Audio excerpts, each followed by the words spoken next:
ini secara betul ke Datuk Najib minta Datuk Zahid Hamidi letak jawatan? Tak ada saudara, tak ada. Tak ada saudara. Dan sekarang ni saudara, saya mengharapkan sudah sampai masanya. Sudahlah.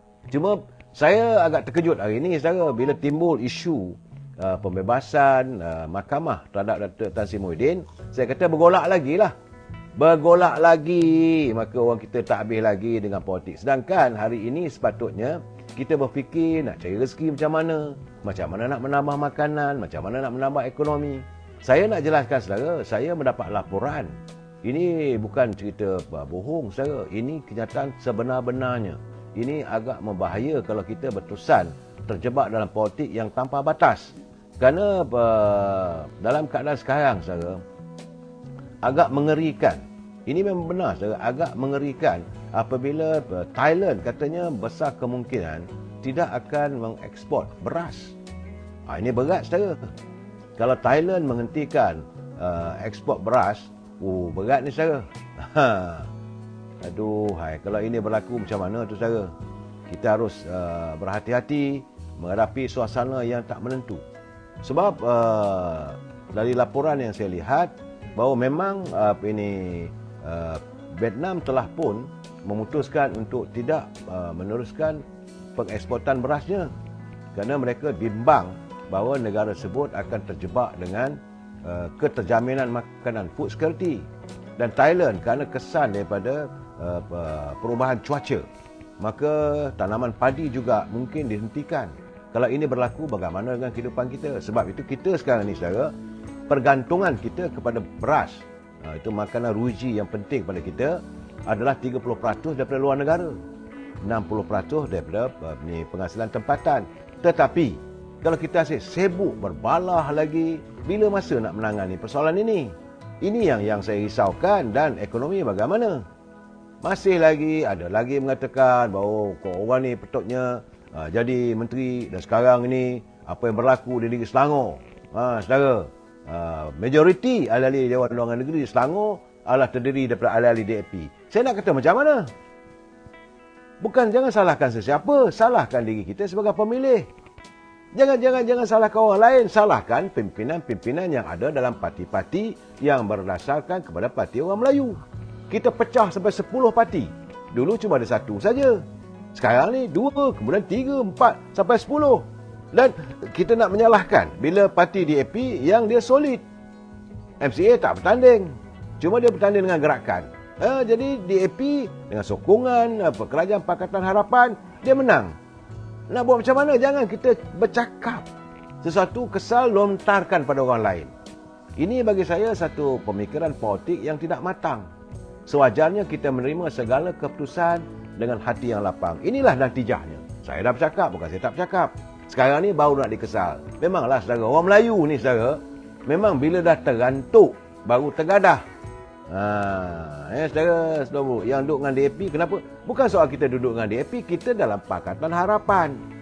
Itu cerita dia. Okeylah, marah pada UMNO, tak undi pada UMNO. Sekarang ni kita menyesal.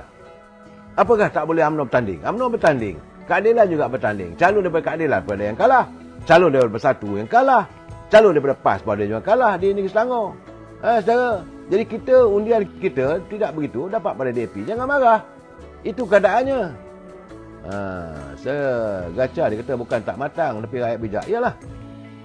Tak apalah, dia menang 19 kursi. Terimalah hakikatnya. Saya mengharapkan sebagai ini adalah menjadi satu pengajaran kepada kita. Dan sepatutnya kita jadikanlah ini iktibar untuk masa mendatang.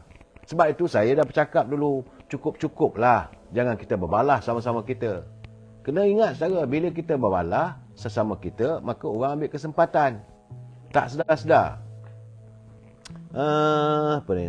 Dia tanya dia kena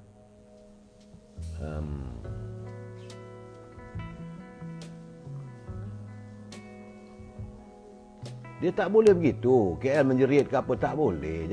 Jangan saudara tuduh orang tu. Saudara bila saudara kata pada Presiden UMNO, tentu saya marah. Saudara Azminuddin, betul, Melayu sendiri yang berpecah.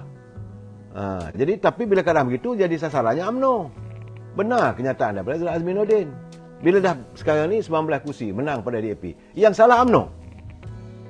Kenapa anda tak salahkan Parti Bersatu? Siapa yang mewujudkan perpecahan? Itu keadaannya. Siapa yang melakukan pengkhianatan terhadap parti, terhadap perjuangan kita. Jadi sekarang ni betul lah. Akhirnya kita ni jadilah seperti malangnya Pak Kaduk. Ayamnya menang, kampung tergadai. Pak Kaduk, orang ini air pasang, dia pergi ke hilir menongkah arus. Bila menongkah arus sampai bila pun tak sampai ke matlamat. Bila sampai rumah keluri, makanan dah habis. Kemudian patah balik ke belakang. Air surut, dia pula menongkah ke hulu. Akhirnya tak juga sampai. Ada isteri dia marah. Itu keadaannya saya harap beginilah saya jangan kita berbalak. Roy Azroy, kenapa pula UMNO jadi Pak Kaduk? Kenapa pula UMNO mesti disalahkan?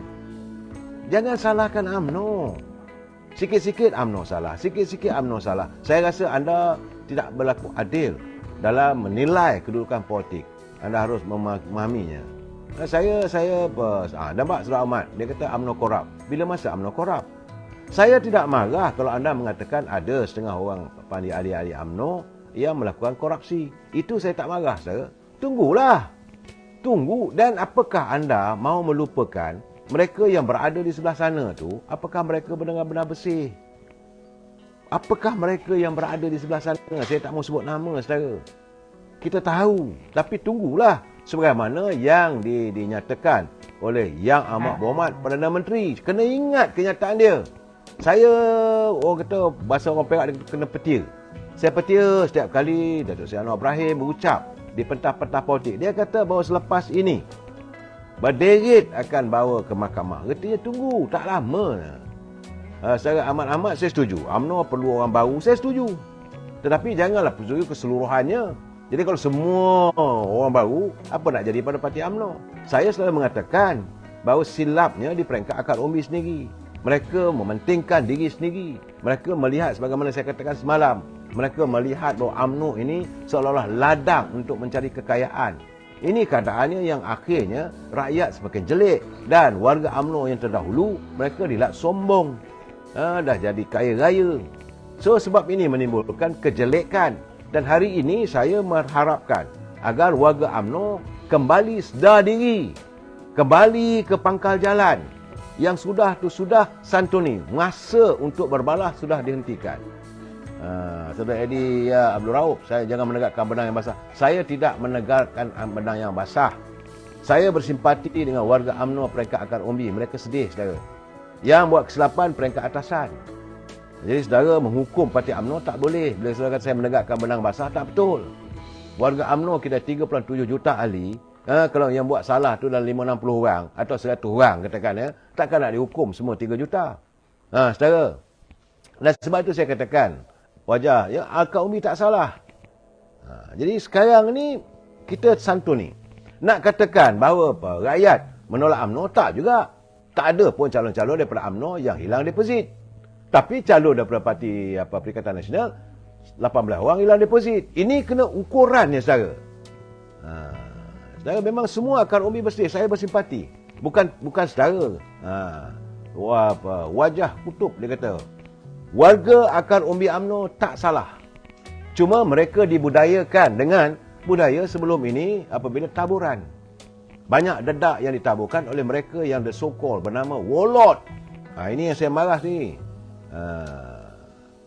Saudara tak boleh kata bahawa pengkhianat. Macam mana saya kata gitu? Saudara, saya ni macam mana ni?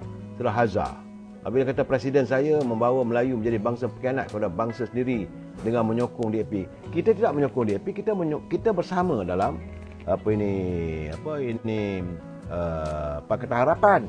Dan saudara, sebab itu tadi macam mana kata ahli dan undang-undang negeri lengging, kita tak sampai untuk memberi penjelasan yang tak jelas.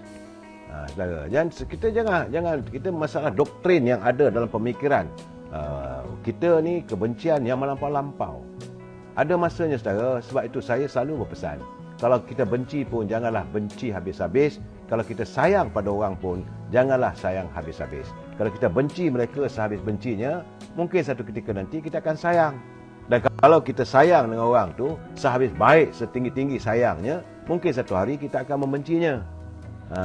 Jadi Betul, saya setuju bahawa dari DAP mengundinya mencanak. Tapi UMNO bagaimana? Sebab kerana orang konon-kononnya tak setuju. Wujudnya Pakatan Harapan dan UMNO. Itu keadaannya. Dan kita mengharaplah saudara supaya ada kesedaran pada kita supaya kita mengamalkan politik matang. Saya tidak menyalahkan. Dan di sini saya sekali lagi saya nak beritahu kepada saudara. Saya amat menyanjung dan menghormati warga daripada Parti Keadilan. Mereka diam, tenang dan mempertahankan pimpinan mereka. Tapi UMNO berterlalu dalam balun. Kenapa jadi begitu? Dan saya tahulah orang daripada, kalau mereka yang berada dalam Perikatan Nasional, daripada parti PBM itu, memanglah mereka asal daripada UMNO. Dan tidak bersetuju. Kerana mereka mengikut pimpinan tertentu. Terpulanglah. Dan doktrinnya, saudara macam Yusuf Yusof, no DAP, no Anwar. Kenapa saudara setakat itu? Kenapa mesti berhenti setakat no DAP, no Anwar? Mana perginya no PBM? Dia kena lengkap. Baru saudara adil. Kalau tidak sekat no DAP, no Anwar. Sedangkan no PBM, hilang. Tak boleh begitu. Betul mulalah. Padalah UMNO kalah teruk. Padalah. Sedangkan kita sendiri tidak ikhlas, tidak jujur. Bila kita melontarkan kata no DAP, no Anwar, no PBM. Dulu lagi saya dah bercakap. Bukan hari ini. Sejak dari awal lagi. Saya dah bagi tahu bahawa kita bercakap no DAP, no Anwar, no PBM. Saat kita menyantuni muafakat nasional. Apabila muafakat nasional dihancurkan, tiba-tiba no PBM ni hilang. Saudara, saya haraplah kita sentiasa berlapang dada. Kita jumpa lagi besok. Wabillahi taufiq wal hidayah. Assalamualaikum warahmatullahi taala wabarakatuh. Selamat malam, tenang-tenangkanlah fikiran anda. Sekian, terima kasih.